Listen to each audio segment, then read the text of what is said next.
Hi, my name's Ryan Ashley and I'm here with JTV's Jewel School, and today we are going to make a mask. Now this is a perfect activity for all you crafters who want to do your part but don't have a sewing machine. So let's get started. Now let's take a look at what you'll need. First, you'll need a cutting mat, a straight edge, and a rotary cutter. Makes cutting fast and easy and super accurate. You'll need fabric. You'll cut that into two 6x9 rectangles. You'll need straight pins, thread cutter, needles. This is an erasable pen, and you'll need this if you plan on bedazzling your piece at the end. This is a contrasting thread to go with the beads I plan on adding at the end. This is my thread for hand sewing, ruler just in case, accent beads, and of course, elastic. So there is a right side and a wrong side to every pattern fabric. What we're going to do is put two right sides together. I have the really vibrant side of my pattern showing right now. I'm going to flip it over, place it on top of my soft cotton flannel fabric, and I'm going to pin around 3 sides. The reason we're only pinning around 3 is we'll want to turn this inside out later so we can add our elastic as well as close in that final side that we're not pinning.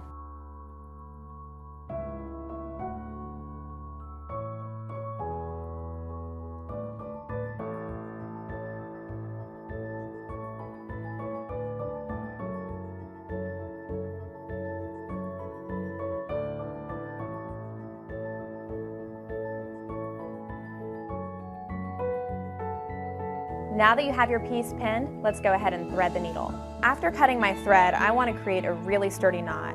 So I take the 2 pieces in my fingers, wrap it around once, and I twirl.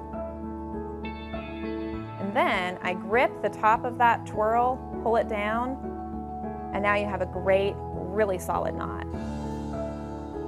After you do that, because I don't want the tension to become awkward on this thread, I cut this end as well. And now I thread it through the needle.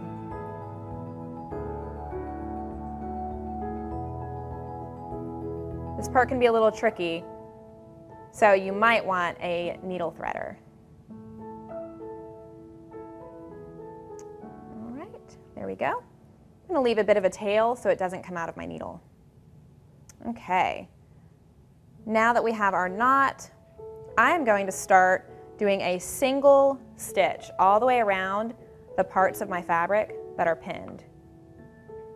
It doesn't matter which side you start on because this is all going to be turned inside out. You'll notice I'm not sewing right next to the edge. That's because I don't want the fabric to come undone if it frays a little bit over time. I'm doing a simple stitch, just going back and forth, and we'll do this all the way. If you want to, you can come back a second time afterward, but I like to just make small stitches that are close together to save myself some time.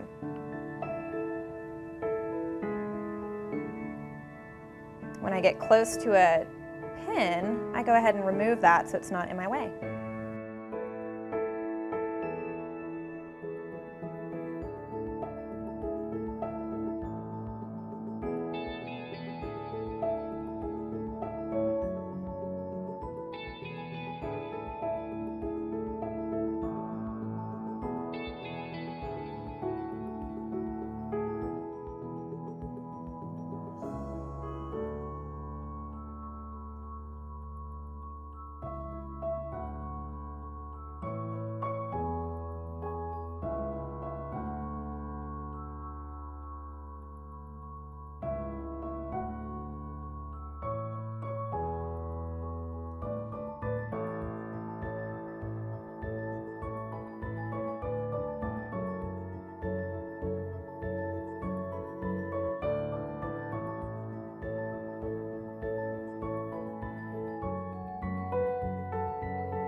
you start getting a little low on thread like I am, you can go ahead and tie a knot and re-thread your needle with a fresh piece. Let me show you how to do that.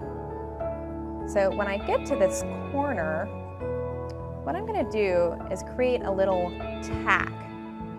And by that I mean I'm going to thread through there just a couple of times. 1, whoops, that little pin keeps catching me. 2, and then on the third one, I'm going to do this cool little thing. I'm going to go right in this loop that I've left. Go 1, 2. So you see how that is now around my needle? I'm going to pull this out, keep it kind of taut here, and then gently pull into place. Now I'm giving it a good tug. I can use my thread cutters. Once again, going to sew this edge, and then we will be ready to turn it inside out.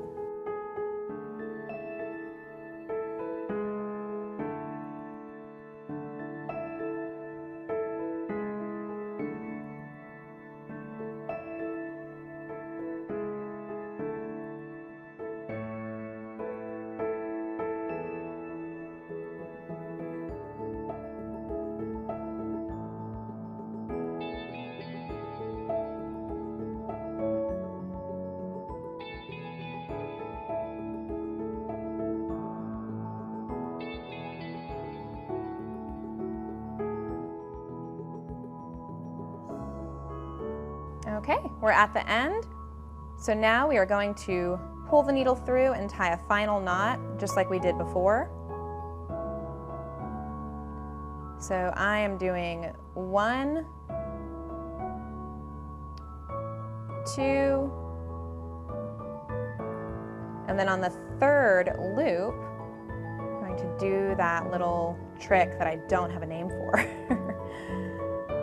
Put the needle in here 1 time, and then I'm going to spin it around. Whoops, let me get that out of the way. There we go. See that? Once again, going to pull that through gently. Do a little gentle tug. There we go. Now that we've sewn these 2 pieces together, we can turn them inside out. And the reason you can do that is because you left that edge open. Now this part can get a little tricky. The edges want to round. You'll see what I'm saying here. Sometimes I even use my thread cutter to kind of pick that corner out. You want a nice corner there.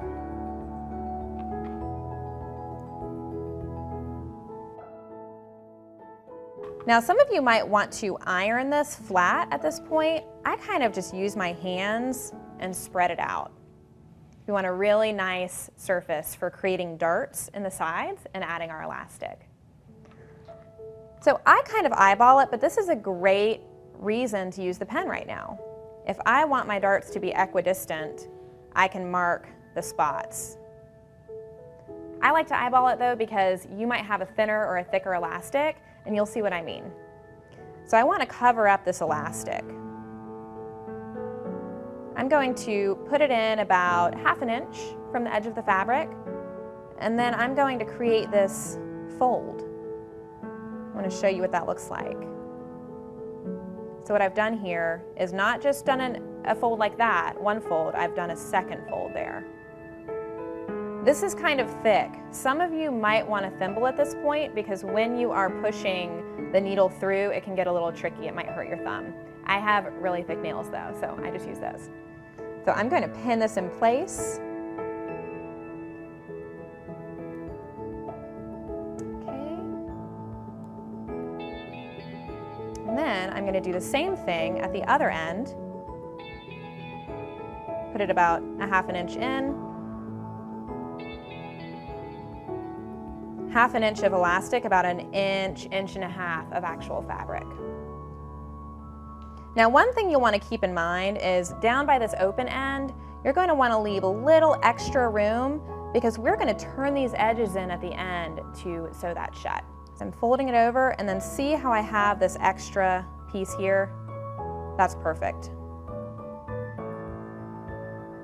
Okay, and I'm going to do this on both sides.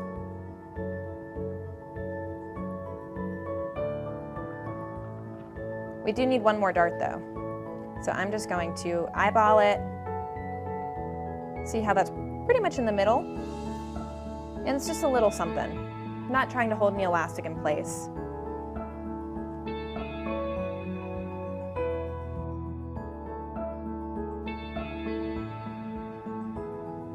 The reason we're adding these darts is it creates shaping. And you'll want this to fit nicely over your face. So we are going to repeat this here.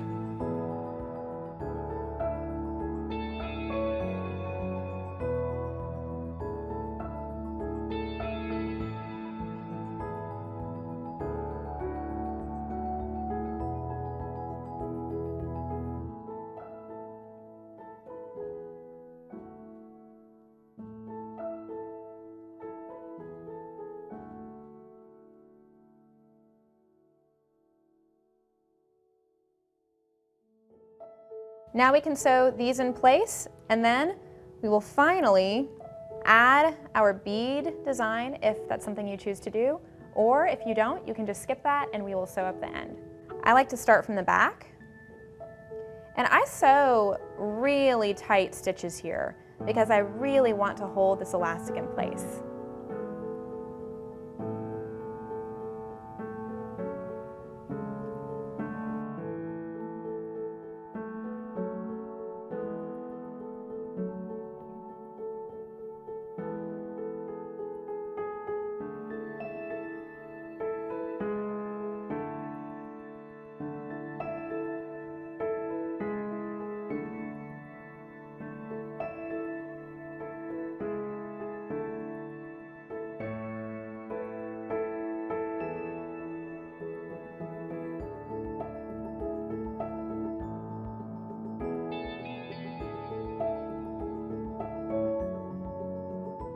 Now that I've gotten to the end of this piece, I'm going to, on the back side, do just a little tack like I did before, just to kind of hold it in place. I'm not going to do the final step where we wrap the thread around the needle twice, but this is just to make sure it stays in place because we are going to use the same thread all the way across. I'm just pulling this needle through one time instead of twice. And there we go. Now, since I'm not actually sewing this together, I'm going to simply just weave it along on the back side. Okay, got that? And then go back to sewing this dart in place.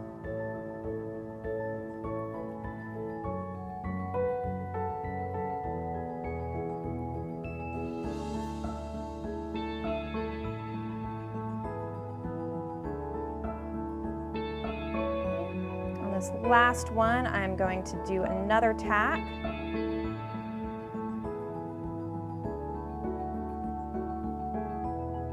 Right here. The same thing, just 1, 2.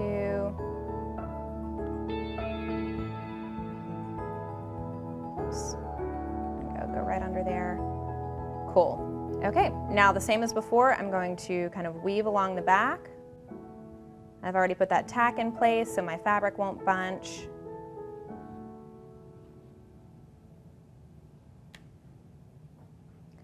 Now I'm to the spot where I want to start sewing in my elastic here. So I'm going to do another tack.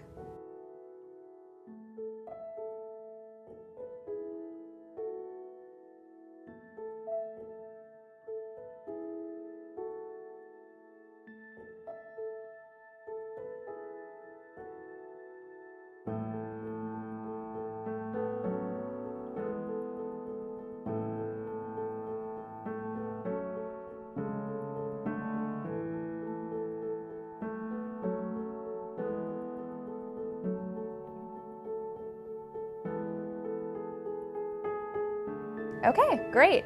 We are ready to tie the final knot on this side and then move to the other side.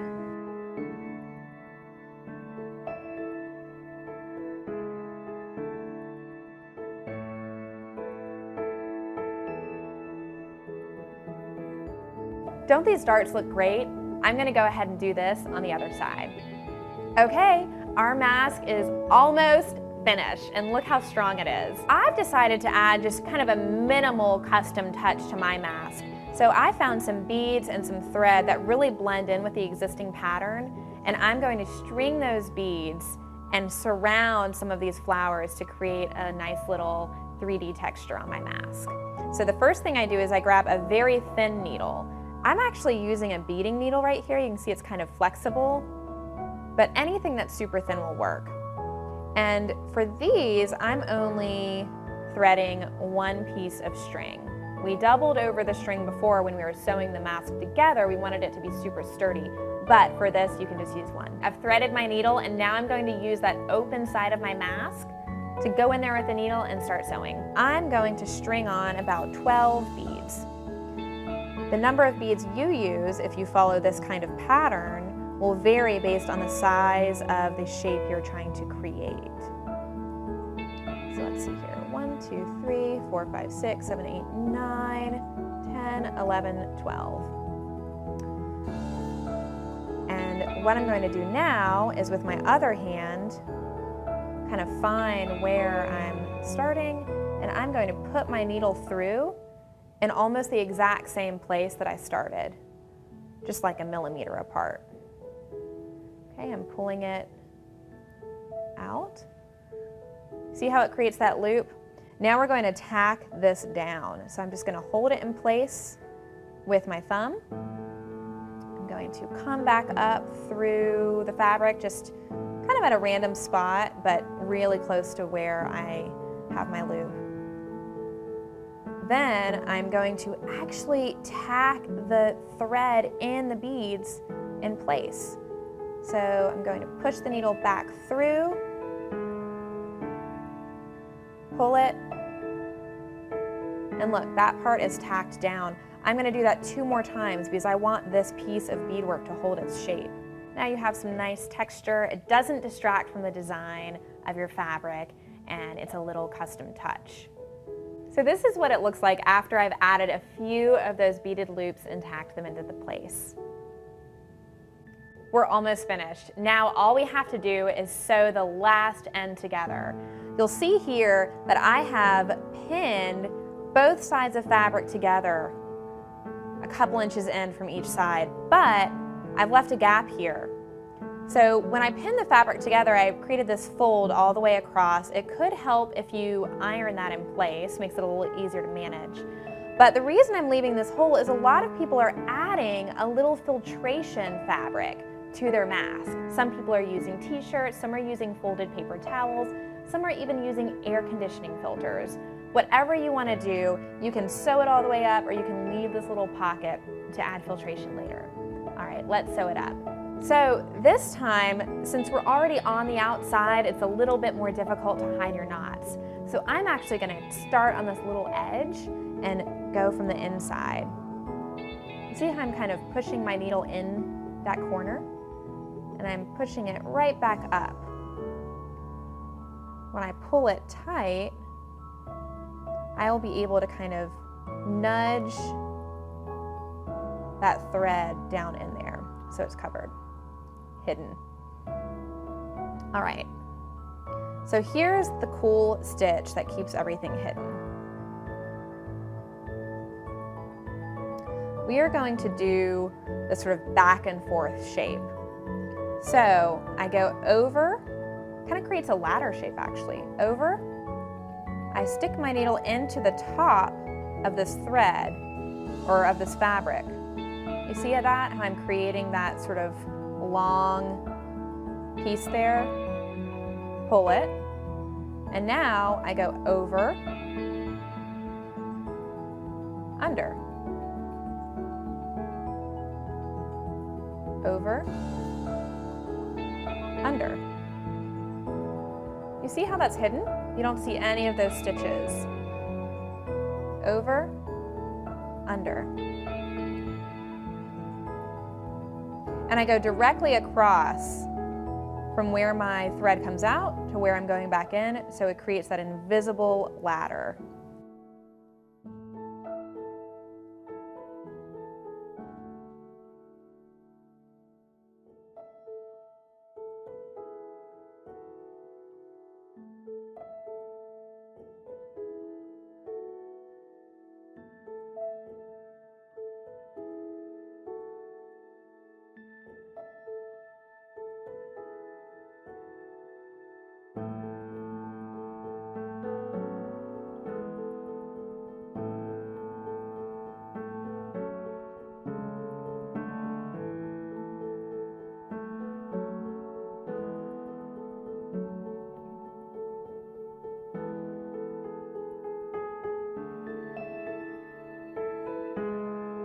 so there we are.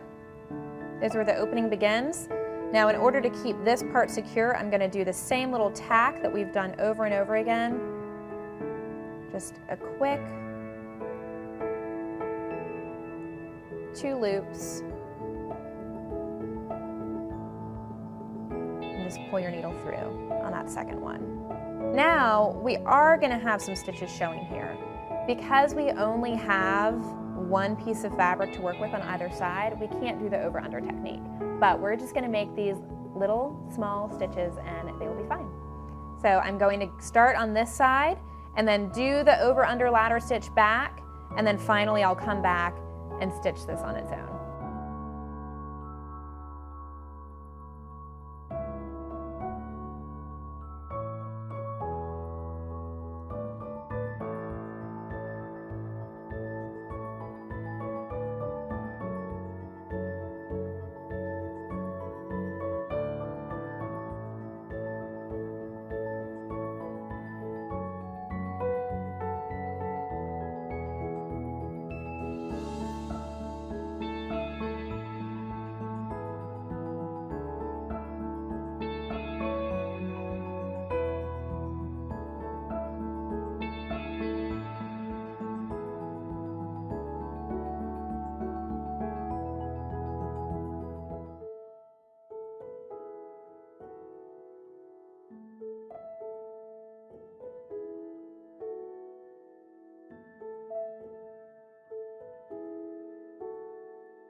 Now, you might be wondering, okay, this is the end, how am I going to hide the final knot? I'm actually going to push my needle out through this sort of folded corner. And this is where I'm going to do my final knot to keep it hidden. So I'm going to kind of go in there. You can see that. See that little pocket there? I'm going to create a knot right in there. So I'm going in, doing that thing where I go through twice,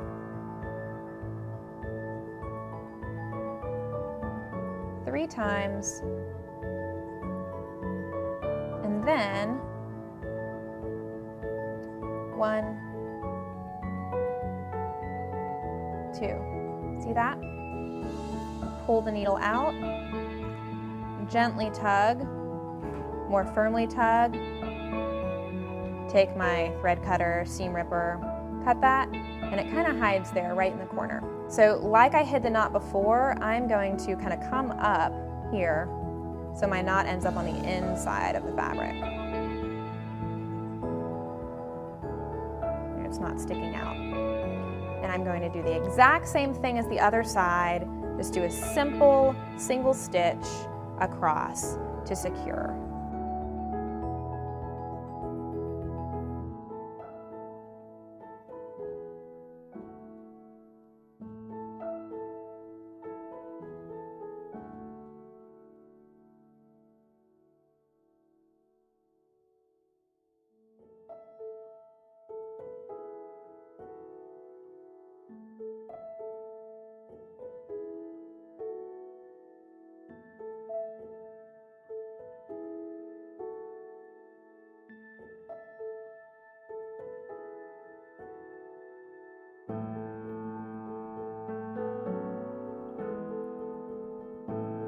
Your mask is ready to go.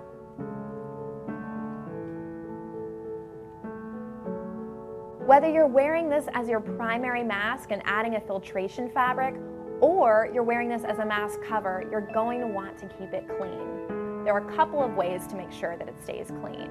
You can either add it to your intimates bag and put it in with your laundry using hot water, antibacterial detergent, or you can hand wash it. When I hand wash mine, I create a little bath in my bathroom sink. I fill it with hot water, antibacterial detergent, and I give this kind of a little whoosh, let it soak, take it out, and then I rinse it and squeeze the water out. I don't want to wring it because I don't want to mess up that bead work. So once as much water is out as I possibly can get out, I hang it to dry, just like this, and then it's ready to go again. Y'all, we made a mask today. Don't forget to be crafty, make it personal, make it yours. These can be a fashion statement and keep you safe. I'm Ryan Ashley, this is JTV's Jewel School, and I've had a great time with you today. Until next time.